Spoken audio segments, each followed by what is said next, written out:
چنگے بندے دی صحبت یارو جیویں دکان اتاراں، چنگے بندے دی صحبت یاروں جیویں دکان اتاراں، سودا پاویں مل نہ لئیے ہلے آن ہزاراں۔ اللہ کے محبوب صلی اللہ علیہ وسلم کی حدیث پاک کا مفہوم ہے، میرے محبوب علیہ الصلوۃ والسلام نے وہ نیک صحبت کو دکان عطار سے تشبیہ دی کہ اگر خوشبو لوگے تو بہت اچھا، نہ لی تو دکان میں خوشبو ہی خوشبو، اور اگر کچھ نہ لیے بغیر بھی دکان سے باہر آ گئے تو پھر بھی ہلے آن ہزارہ تمہاری جسم سے بے شمار خوشبو آ رہی ہوگی۔ سچوں کی صحبت میں بیٹھنا، اللہ والوں کی صحبت میں بیٹھنا، اہل اللہ، حفاظ اکرام، علماء کرام کی مجالس میں، دینی مجالس میں جا کر بیٹھنا، یہ بہت بابرکت قسم کا ایک عمل ہے۔ افسوس ہے کہ آج معاشرے میں یہ سلسلہ کم ہوتا جا رہا ہے۔ کوشش کی جائے جہاں پر بھی کوئی اللہ والا، علماء کرام کی مجالس ہوں، ادھر بیٹھ جایا کریں جا کر، اس لیے کہ وہاں بیٹھنے والا بھی کبھی محروم نہیں رہتا۔ حدیث میں آیا لا یشقا جلیسہم، وہاں پر بیٹھنے والا بھی بدبخت یا شقی نہیں ہو سکتا، بلکہ وہ بیٹھنے والا مقدروں والا ہوتا ہے، بلکہ بعد اوقات تو ان کی صحبت کا صدقہ دنیا بھی بنتی ہے اور بلا شبہ آخرت بھی بنتی۔ مولانا رومی رحمۃ اللہ علیہ فرماتے ہیں، ایک چیونٹی کا واقعہ آپ نے مثنوی شریف میں لکھا، خلاصہ وقت کی کمی کی وجہ سے آگے چلا۔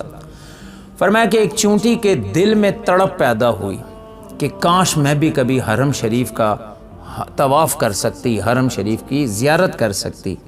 تو اس نے چیونٹیوں سے گفتگو کی، بات چیت کی، تو ساروں نے اس کا مذاق اڑایا، کہا کہ یہاں سے حرم شریف اتنا دور ہے تو جو صدیاں لگ جائیں گی، جو ہمارے چھوٹے چھوٹے ننھے ننھے قدم ہیں، تو پھر بھی وہاں نہیں پہنچ سکتی، کیسے پہنچ سکتی؟ تو وہ رو کے کہتی نہیں، میرا رب چاہے تو پہنچا سکتا ہے۔ سچی تڑپ تھی، روئی روئی، ایک دو راتیں روتی رہی۔ پھر ایسا ہوا کہ دن کا وقت تھا، کچھ کبوتر کہیں سے اڑ کے آ کر اس جگہ پر بیٹھ کے جہاں پر چیونٹی رہا کرتی تھی۔ تو چیونٹی اپنے دن بھر کے کام میں مشغول تھی کہ اسے ایک آواز آئی کہ ان کبوتروں کا سردار اپنے کبوتروں سے کہہ رہا تھا کہ بھئی دوستو جلدی جلدی کرو، جو دانہ دن کا کھانا ہے، آرام کرنا کر لو، ہم نے شام سے پہلے حرم شریف میں پہنچنا ہے۔ وہ چیونٹی نے یہ بات سنی تو بڑی حیران ہوئی، اس نے کہا اس کا مطلب یہ حرم شریف جانے والے کبوتروں کا قافلہ؟ تو اس نے کیا کیا، تیزی کے ساتھ دوڑتی ہوئی آئی اور وہ جو سردار کبوتر تھا جو آرڈر دے رہا تھا، اس کی ٹانگوں کے ساتھ چمٹ گئی پکی مضبوطی کے ساتھ۔ ادھر کبوتروں نے اڑان بھری حرم شریف کی طرف، ادھر جو چیونٹی ہے وہ بھی ساتھ اڑنے لگ گئی۔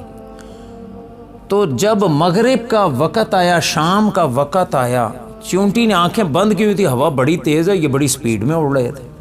اس نے دیکھا کہ یہ کہیں جا کر رکے ہیں۔ چیونٹی نے جب آنکھ کھولی تو چاروں طرف روشنیاں ہی روشنی۔ اللہ ہم سب کو بار بار حرمین شریفین کی روشنیاں دیکھنا نصیب فرمائے، اور اللہ تعالی ہماری نسلوں کو بھی حرمین شریفین کی دیدار اور زیارت نصیب فرمائے۔ تو حرم کی روشنیاں جب اس نے دیکھی اور اس نے سامنے اپنی آنکھوں کے کعبہ شریف دیکھا تو سجدے میں گر کر تڑپنے لگ گئی کہ اے مالک، مجھے تو سب کہتی تھیں، میری چیونٹیاں مجھے تو سب کہتے تھے تو نہیں پہنچ سکتی، صدیوں کا سفر کیسے ہم ادا کر سکتے؟ مالک تیری مہربانی، تو نے سچی تڑپ اور سچے رہبر کے ساتھ میں جڑ گئی تو تو نے مجھے یہاں تک پہنچا دیا۔